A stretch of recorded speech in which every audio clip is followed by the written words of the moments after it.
Good morning, everyone. How's the Delhi weather treating you today? I came from Bangalore, so I think I can ask that question. My flight yesterday was delayed by 5 hours. But I think it was an interesting thing that happened because obviously 5 hours delay and there was like almost 2 hours extra in the flight itself because it was taxiing. And I realized one thing, these magazines that you see on Air India flights, right? Namaste magazines. I don't know if anyone of you have noticed, but these Namaste magazines now are called as Namaste.ai magazines, which is very interesting if you see, and that I was writing the questions for today, and that was the first thing I saw last night. But having said that, I think to begin with, I'd love to do a show of hands of how many of you are AI believers in the room versus who still think it's a hype. So AI believers in the room.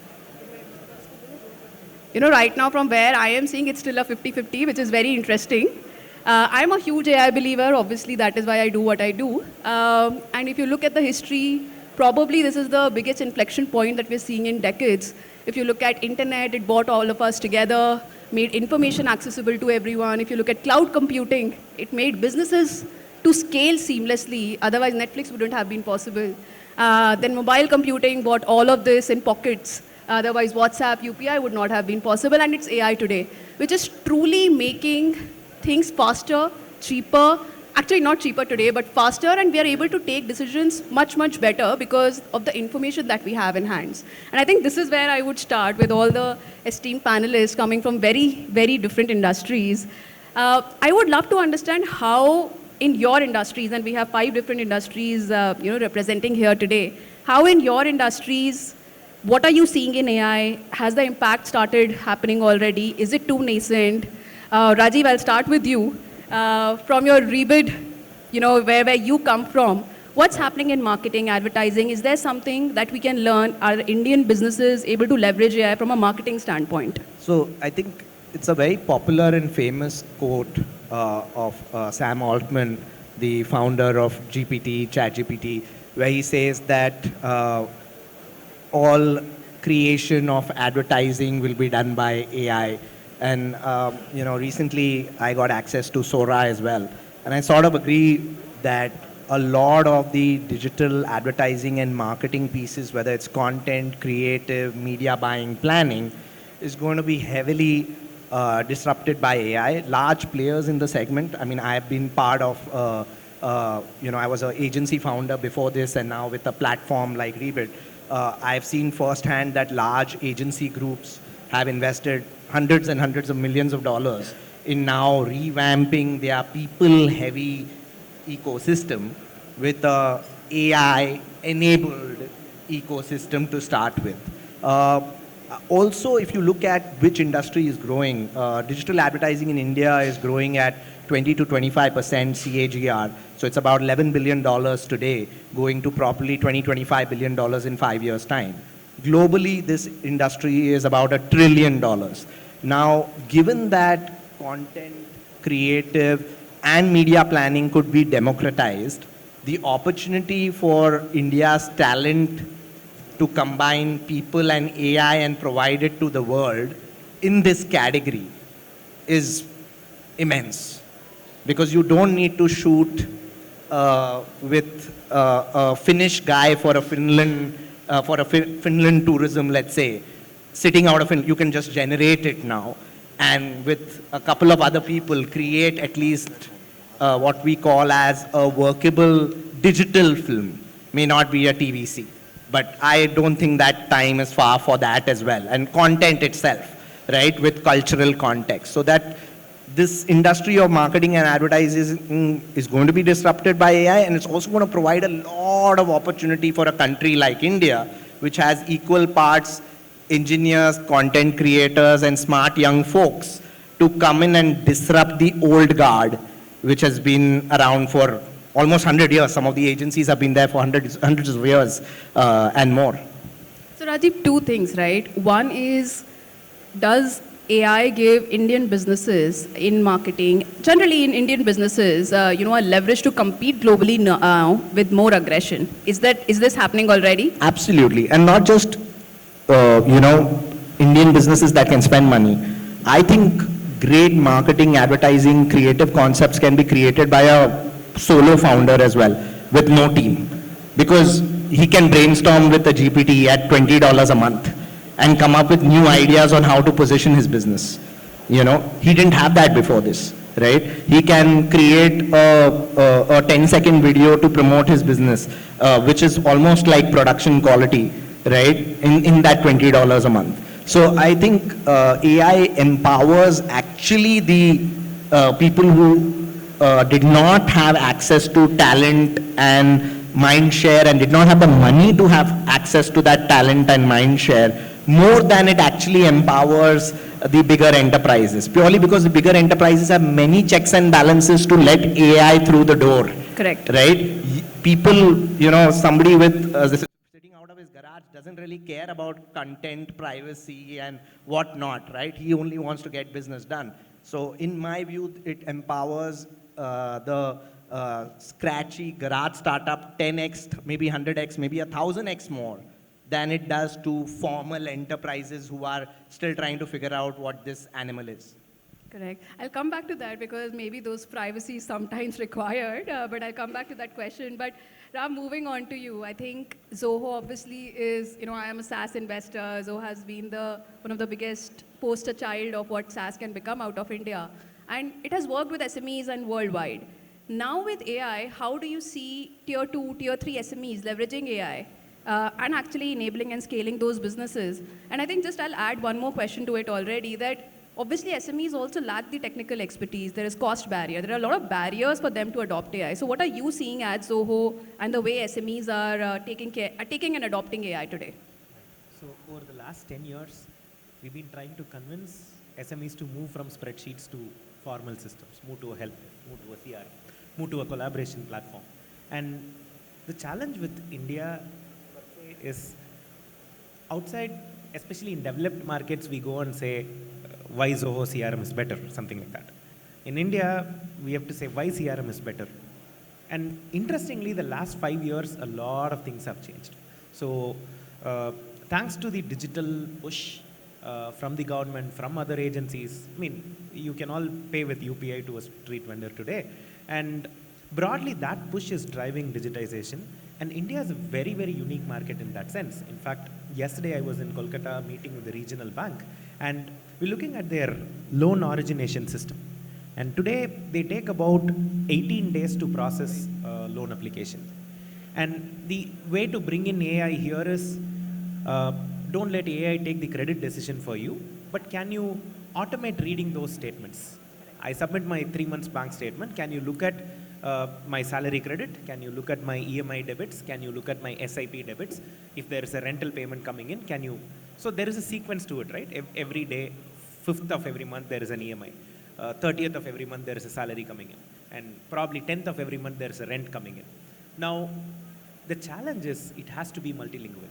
Correct. And this is a pan-India bank. And right from scanning the passbook, you need about 30 different OCR tools so that you get all the. So Indian startups are at a unique position. If you solve this for India, you can solve it for anywhere across the globe. And given the other aspect I see is give the same AI stack to 3 different companies. They work in very different fashion. The example that I usually give is there is a self-driving Tesla. Bring the same car to India, it's probably not going to work. So the AI stack is the same in the US and in India. But it depends on how digitally mature the ecosystem is, how well marked the lanes are, how the traffic finding system is, how, all that, right? So we've been pushing SMEs to get on to systems, have a formal process, streamline your process, streamline your data. This is when AI comes in, because the same AI stack can prove really good for one SME, cannot make any impact and even considered a nuisance in other SME. So the more digitally mature companies are, the better they are set up for AI adoption. I think India is at that phase where we are pushing towards digital maturity and slowly AI would come in. Got it. I think I'll add another question here, which we keep hearing. I'm an early stage investor again. There are a lot of agentic companies that are coming into play today. I don't know if you are seeing, and most of the companies that we see today has been enterprise adoption from an agent's perspective. But it just makes so much sense for SMEs to adopt agents because everything that they were not able to do before, where they had to actually be very, very digitally mature, agents can take care of that. Do you think that trust is happening from an SME perspective? Yeah, I think, like I said, there is a lot of noise about agents, and this is how I understand agents. In fact, after having this definition, it really helped me. So think of an LLM as your human brain, and our brain stopped growing at some point. And then you talk to experts, you read books, you browse the internet. That's how you augment your brain that has stopped growing. So the skill set of LLMs have plateaued now. The 0 to 1 improvement stopped in 2022. Everything else is just incremental steps. So now you augment that with agents with real-time information. And for agents to work, you need APIs, right? So agent is nothing but an LLM which can call any API in your system and augment that with real-time information. So for SMEs to adopt agents, again, digital maturity becomes important. If you're still doing things on a spreadsheet, it might not work as intended. Very well said. Thank you. Puneet, over to you now. I think the biggest question that a lot of us think about is that how is the content curation, creation, distribution changing at Times Internet itself? And then I have a whole new gamut of questions around the fake news, content authenticity, etc. But would love to understand if you at Times Internet have already started thinking about using AI for content creation, curation, etc. Thanks for this question. I think the stage where we were thinking about content creation using AI is 2 years ago, right? Today our content management system is an AI powerhouse. It tells our editors what to write on. It helps them create a draft copy.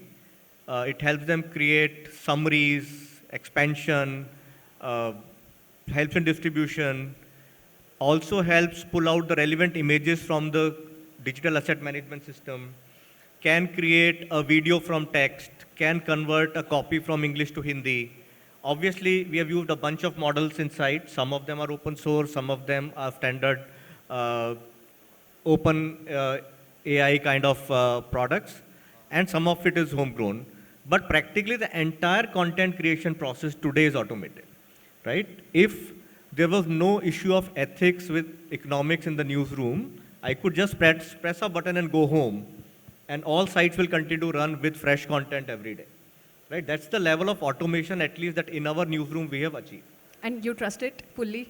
And that's the reason I said there is an issue of what goes live, and no copy in Times Internet goes live without a human review of the copy, right? So the system only creates a draft copy and not a final copy.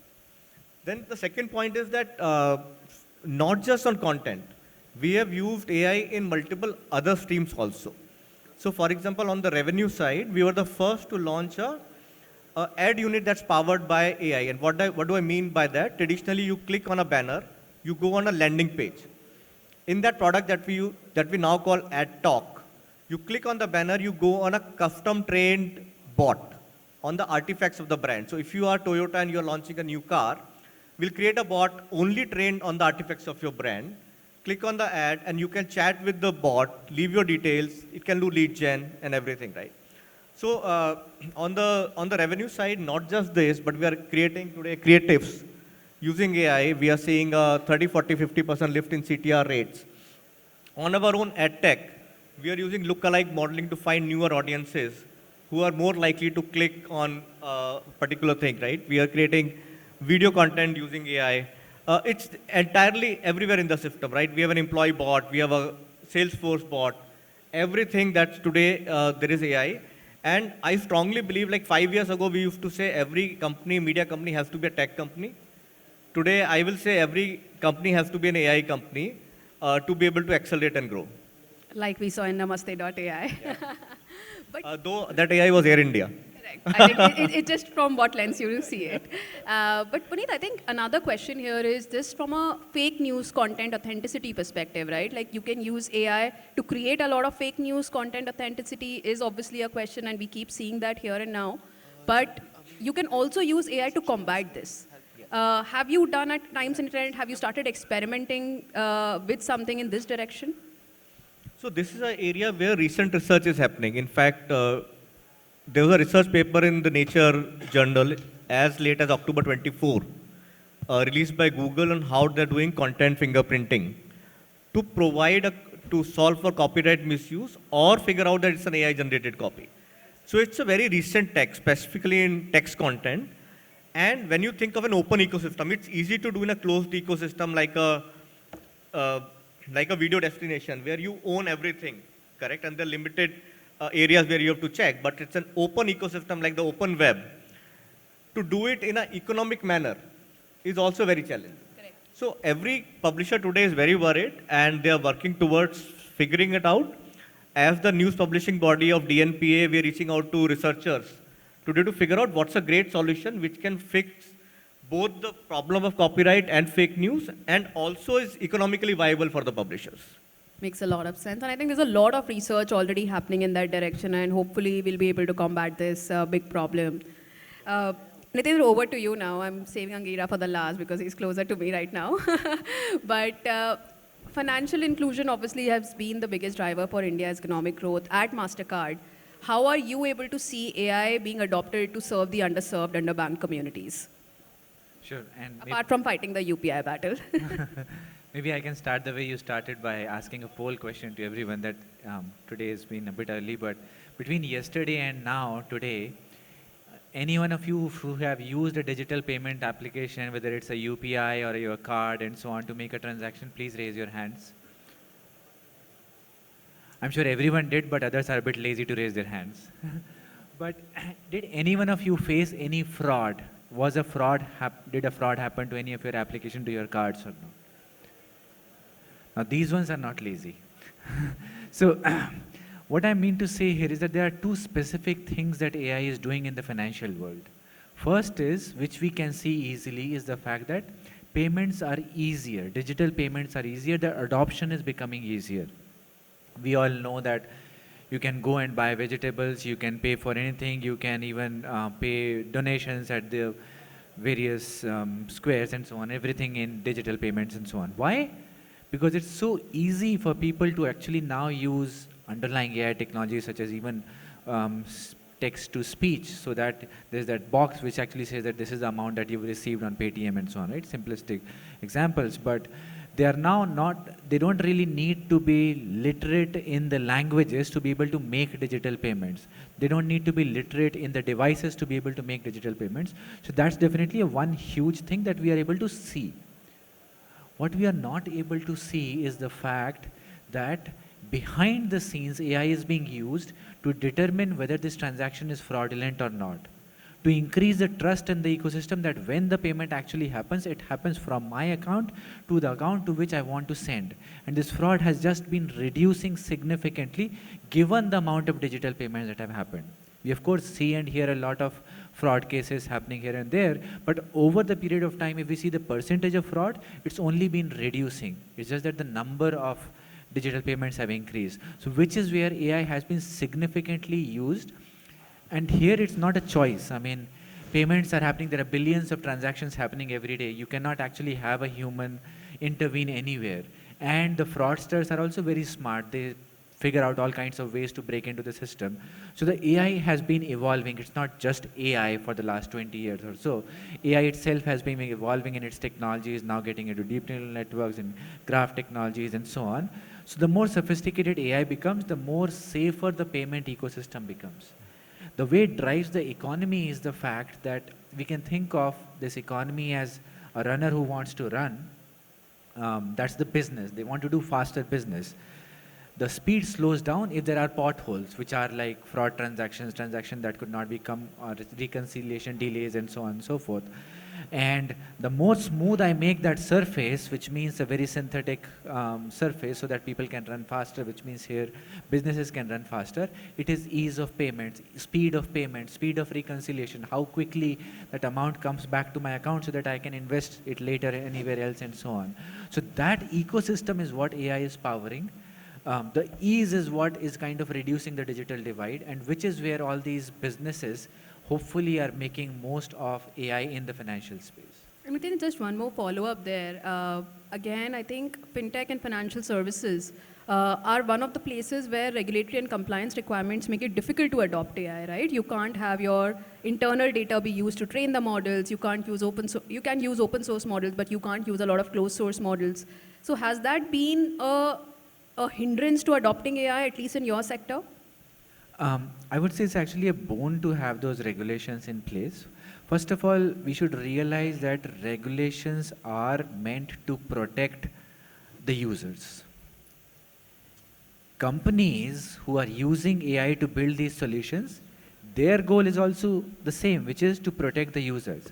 So just because there's some other regulator who's making those regulations does not mean that a company's policy is going to change, because in the first principle itself, it was in their interest to build something that is not biased, build something that is making the right decisions, build something that is not using the data for the purposes that it was not supposed to be used. So those principles were already there. Having a guard only helps in providing that information. But there are obviously a lot of discussions that happen between regulators and these financial companies to ensure that whatever is the regulation is being implemented here. And I won't say it would inhibit, but there's definitely a lot of energy that has to be put to make sure that you're on the same page when you're serving the larger population base. Makes a lot of sense. Angira, now last but not the least, and also a space that I am personally the most excited about. Because if you look at AI adoption worldwide, I think communications and customer support has been the biggest adopter today, right? And communication is central to businesses. From your vantage point, how do you see entire customer support, at least in a company like India, which is so multilingual, multicultural? How does it changing? What is the adoption like? What are we doing as an ecosystem to get there? So, the way we see this is it's not only about customer support. And by the way, customer support is about 50% of customer engagement that happens in any organization. It's also about the customer journey. And I'll use an example, a live example that I experienced the last couple of days. Everyone's aware of Grab 3, Grab 4 happening in Delhi, right? So my car, I had to in desperation buy a car about a month and a half ago because both my cars unfortunately got grounded. I like long drives, so I like my car to have a responsiveness when I touch the accelerator, not put my foot down, touch it, it should race. However, this new car was giving me a very poor average. So I gave it for servicing, and I told the service manager that I want the average to be improved. I took it out today morning to drop my son to school. When I touched the accelerator, I floored it actually. The car made a little bit of a roar. It was like a cat trying to behave like a tiger. And it just moved forward a little bit. So I was extremely unhappy. The point I'm trying to highlight is my requirement for a car to accelerate when I needed to accelerate had been lost in the service manager's focus on giving me a better average. So it's the customer journey that matters. Often, and each one of you I'm sure is relating to examples, you buy a specific product or a specific service with a certain intention. Somewhere along the journey, it gets lost. And that should not happen. So we've experienced this repeatedly. As Exotel, we work with customers, we work with organizations that serve their end consumers along the entire journey. So we've experienced that while customer support is the area that's the biggest impact, it actually starts from the point of time the consumer first gets aware about your brand. So AI can really help there because we often ignore that part. Makes sense. And we start building up consumer information at the point of time the customer actually buys the product or service and comes on board, right? And so that's where there's a huge impact. I'll use another example. My flight too got delayed. I was in Pune, coming into Delhi, and I sat at the airport for 4 hours in Pune. I don't feel Very too bad boring now. airport. Bangalore airport is nicer. Pune is not as good. Unfortunately, I hope no one's here from Pune and they mind it. But Bangalore airport is definitely better. So I was sitting there. My credit card company called me to tell me that there's an insurance they could offer, term insurance, and it turned out it was a better rate than what I already get. The first few minutes of that call, and because I had time and nothing else to do at the airport, right, was spent about in verification of my information, etc., etc. And I also spent some, at least 30 seconds verifying whether they were actually from the company because it was an unknown number. That could easily be done by an AI-enabled either a voice bot or a chat bot. By the way, I'm older, so I prefer voice over chat. Yeah. My son doesn't. But if it was a voice bot that verified, are you Agrawal, is your date of birth, blah, blah, blah, is your Aadhaar or PAN card number this, it would have been a lot easier. Now imagine an expensive human agent was doing that part of the conversation. It didn't make sense, right? That could be done once that's verified and they know that this is Angira, is when the human agent could have come into play. So we've seen this huge shift happening now with multiple organizations saying that this information that we really don't need to use a human for, we'll use Gen AI-based tech to make it happen. And this is happening in customer service calls also. I was abroad a couple of weeks back, did an international transaction. That verification could have easily been done via a voice bot. I know it does financial services. I know it's heavily regulated. I know Puneet's industry, for example, is very well in the public eye, right? But the fact is some of this can be done through Gen AI-based tools that can actually make it easier. What will happen? The cost to serve goes down dramatically. And there is increasing pressure across to bring down cost to serve. The other part is there's also the privacy norms that are coming in, right? Very heavily. I was meeting someone yesterday and the gentleman told me, he's the CEO of a fintech. He told me the cost to implement the DPDP norms that are expected is about $20 million. That's what he told me. It's the first time I heard that figure. But $20 million for a fintech is a very large amount of money, right? Yeah. So everyone's under cost pressure to implement the norms that are there, rightly so. Like Nitendra mentioned, consumer privacy is important. But are there ways and means that this can be done at a scale and at a lower cost? Which is something that we have been doing for a lot of organizations for years. So as an example, if you were to book an Uber, the Uber driver does not get to see your number. Yeah. If you order food of Zomato or Swiggy, the delivery boy does not get to see your number at all. And that's extremely important. And that gives the consumer a lot of satisfaction that, hey, my number is not exposed. Again, I was abroad a couple of weeks back. I took a Grab, and I'm naming that brand here. I hope no one's here from there. 2 hours later, the guy who dropped me messaged me on my personal WhatsApp number saying, sir, if you want local services, use me instead of Grab. Revenue loss for Grab, privacy being violated, right? So we see AI really coming in to ensure that this doesn't happen again. We see it really bringing down cost to serve, but at the same time, doing 2 things. Actually 3 things. Increasing revenue for the company, improving customer satisfaction, and also reducing risk for the company. Yeah. So that's where we've done multiple, and I can speak about these examples for hours. I'm cognizant of the clock there. But there's so many examples that we have experienced and worked with organizations to solve. Yeah. And it's becoming a big issue. You do not want to be called unnecessarily. We are an impatient generation, right? We don't want to interact with an IVR. So instead of saying press 1 for this, press 2 for this, and actually the option you wanted is not in that number sequence. And when you press 9 or 0, it goes back again saying, please wait, you have to wait for 5 minutes. What instead if I say, I'm calling about the product that was supposed to be delivered, and it automatically diverts me to the operations or the logistics team. Yeah. It makes life a lot easier. And that's where we believe voice bots, chatbots can play a role. It's super interesting, and I think from all of you, such different industries, doing so much in AI from its own vantage point, whether it's privacy, it's regulation, whether it's customer journey. I think all of this really needs a very robust ecosystem here, right? And obviously people sitting here and here, what are some of the things that we can do that you think will really help us grow as an ecosystem? If you've done individually something in your organizations to upskill your teams or done something fundamentally different when the AI wave started, love to hear that as well. I can get started and then maybe others can add. So one of the things is that this thought that AI is meant for people who build AI-based solutions for an organization is perhaps not the right thought. A lot of times it's being also compared that AI is the next electricity and so on, which we don't need to know about electricity because we know where's the switch and we can just turn it on. So actually it's not really like that. What people mean is that it's going to be as pervasive as electricity.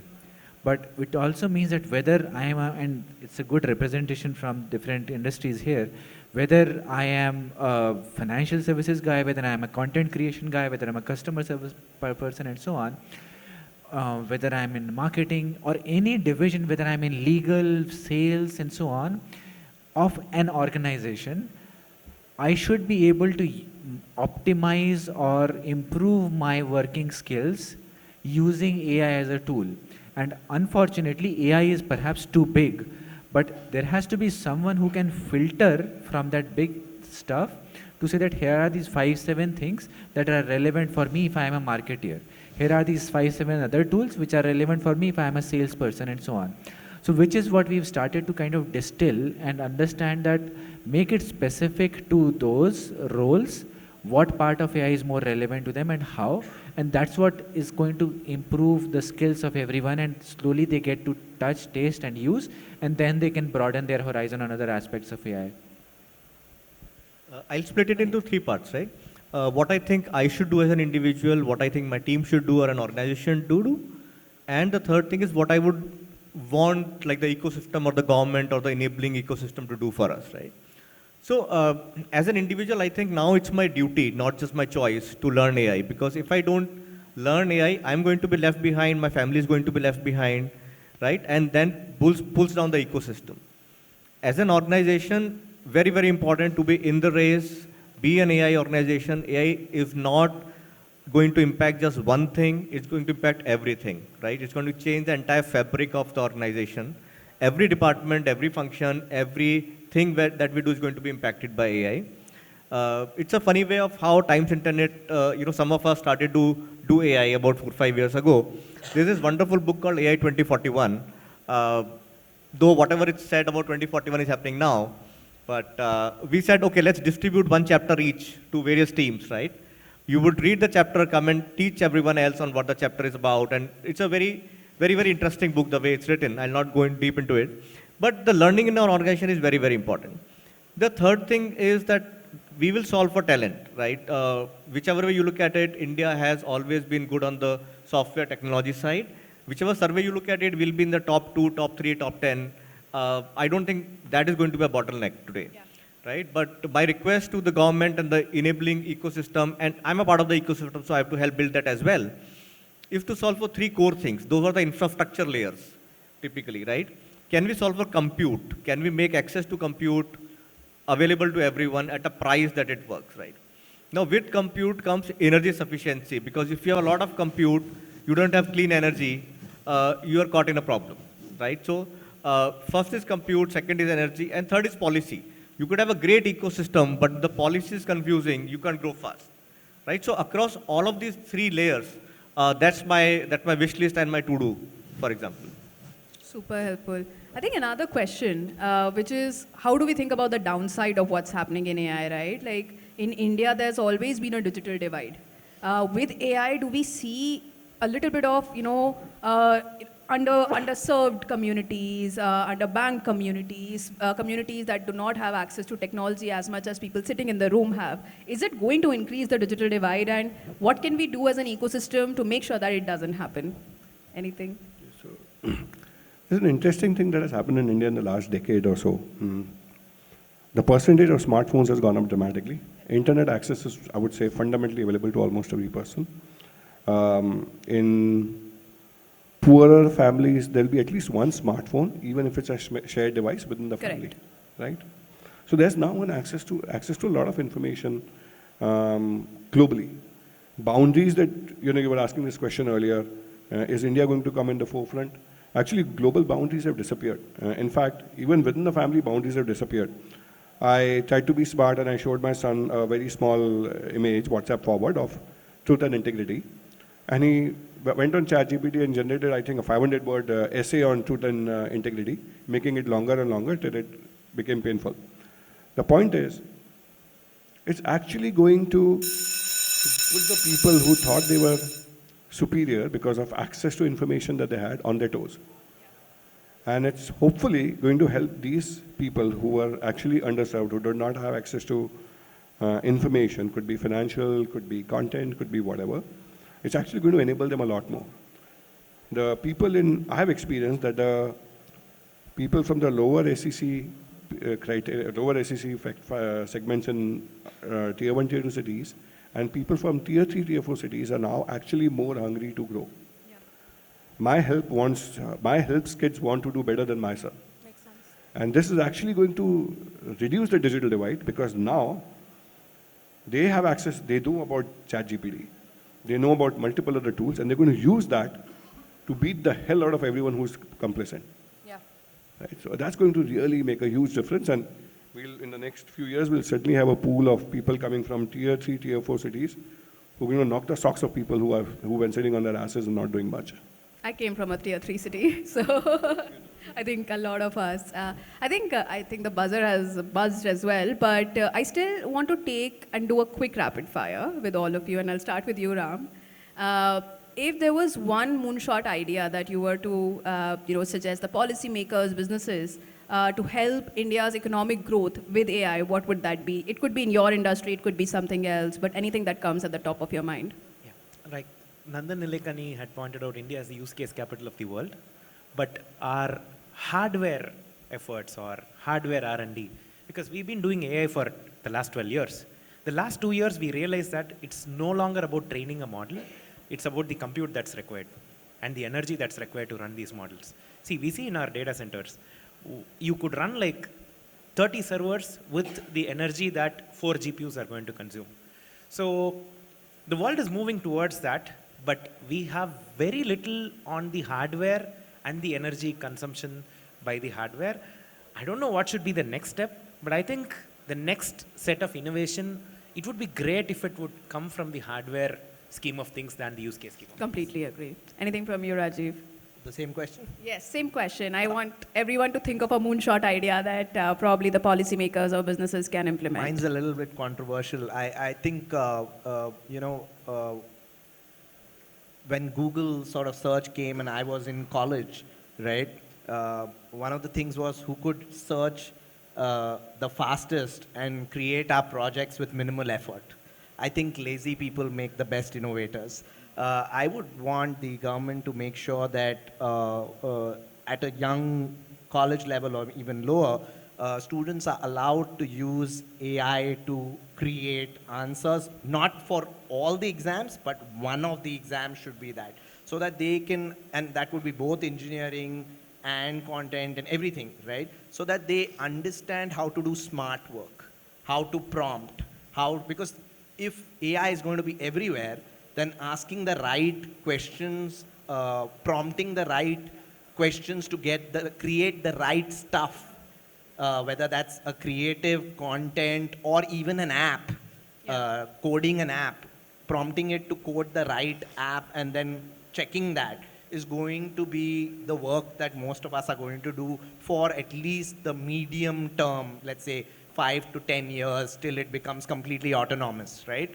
I believe that is needed at a college level for people to use it and have competitions around best use of AI. Even in my organization, I can see there are a couple of people who are so good at it that suddenly hard work is smart work. And I think AI helps people transform hard work into smart work with a reasonable level of quality that is needed in the workplace. Makes a lot of sense. Anything, Puneet? Again, not a moonshot idea. I think a lot of teams are working on that. The India AI mission is doing a lot of work there. But I'll say something which I feel very strongly about, right? Specifically in the case of AI, there can't be a copy paste from the West. India is different, our population scale is different, our literacy rates are different, our employability and underemployability rates are very, very different, right? So we have to find our own solution. It's very lucrative to copy paste, but we will have to develop our own and find the balance, right? When you work with AI, you have to find the balance between rapid growth today and sustained employment for tomorrow. You have to find the balance between compute and energy, for example, as I said, and you also referred to it, right? So you also have to find a balance between copyright and content protection vis-a-vis LLM training. And you have to find a balance between personal data and the data that you feed for training. So many places that a balance is needed. That's the second point. And the third point I would say is that for India to really grow and make the most of AI, as our leaders would say, right? कोई भारतवासी बचना नहीं चाहिए, सबको AI आना चाहिए. Right? Amen. Nitin, quickly from you as well. Yeah, I wish that there would be some AI applied to preserve the cultural heritage, the diversity, because these are the fundamentals, the classical music, Indian classical music and so on. These are the fundamentals of our country, which over the last n number of years, because of whatever modernization and so on, are getting forgotten. But honestly speaking, that's where India differentiates itself significantly from any other country or demographics. So I think if we use AI, use local languages and so on, that's where I would want AI to focus on to strengthen India. Super Angira from you as well.